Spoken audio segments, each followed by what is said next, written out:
Now presenting How I Met My Mason. But before we begin with Once Upon a Time, I think I should give you a little background about me. There's a lot more to it than this, but I'm going to keep it short and simple. I never really talk about my story a lot because I don't like to reminisce about the past, but I'm going to go ahead and share it, so here it goes. I made a lot of friends in elementary school, but when middle school came along, of course there had to be a district change, and only a few of the handful of friends I had joined me in the same middle school, and that's where it all began. I was being bullied by both guys and girls, so it was never easy for me to make friends, and the ones I did make all turned their backs on me eventually. It was pretty much a group effort. I would make a friend and soon they would hear the rumors about me and join in with them. It was always the same pattern. It happened over and over again. Even the upperclassmen started to join them. From name-calling things like slut, badass, stank, whore, I pretty much heard everything all in middle school. I'll never forget the day the principal asked my mother and I why I thought they were calling me those names. And still to this day, I don't have an answer for that.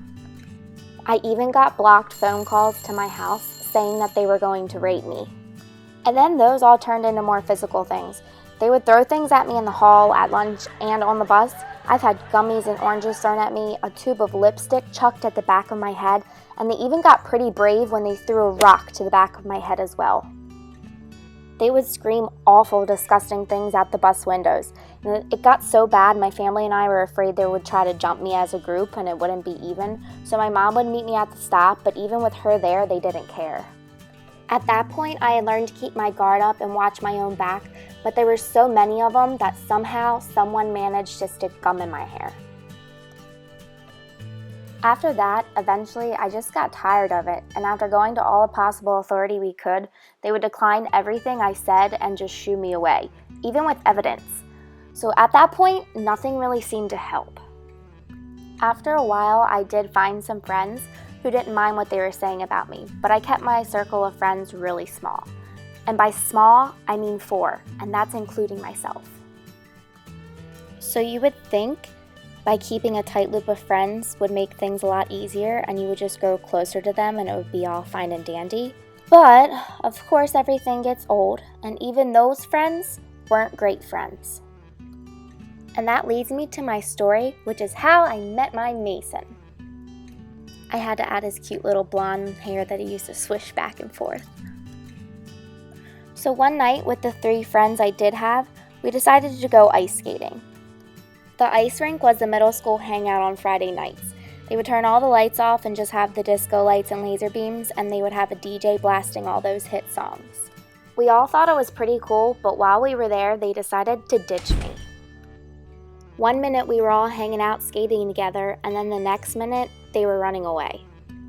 When they never came back, that's when it actually sunk in. But as usual, I kept my head high and I decided that I was going to go ahead and just skate alone, enjoy the music, and get some exercise in.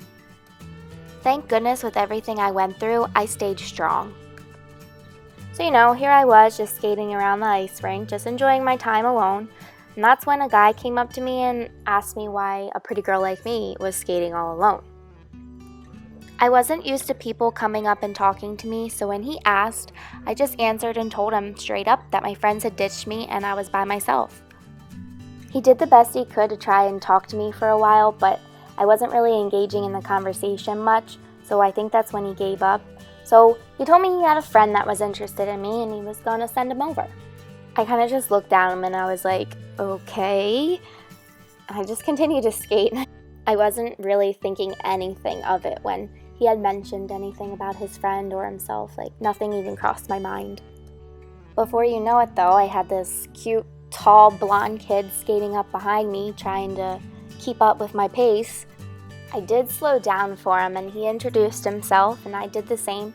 And he was just able to engage in the conversation with me and it just felt natural and there was no awkwardness about it at all. And they always say that time flies when you're having fun, and it truly does, because we skated the entire rest of the night together. But he kept saying, like, good to know, and then I kept saying, well, that's good, and then eventually that becomes our inside joke.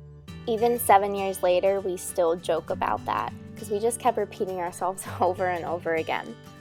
It was fine while it happened, but when we think back about it, we sounded really stupid. I guess we were so stunned by each other's looks that we couldn't even think of anything else to say. Little did we know that one night at the ice rink would change our lives forever. I always believe things happen for a reason. Just that one little interaction and first look into each other's eyes truly ignited love at first sight and created a path for both of us that turned into much, much more. I never got the chance to thank those 3 girls for ditching me that night and leaving me all alone, allowing just enough of the right attention to be drawn to myself, and to that one boy who was brave enough to come skate with the girl who was all alone and introducing me to my Mason, who I would later call mine forever.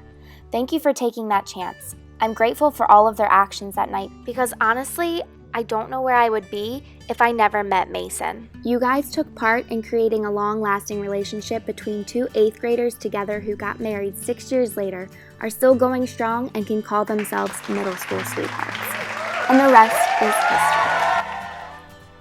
I hope you guys enjoyed this video. Like and subscribe to our channel, Blissfully the Bensons.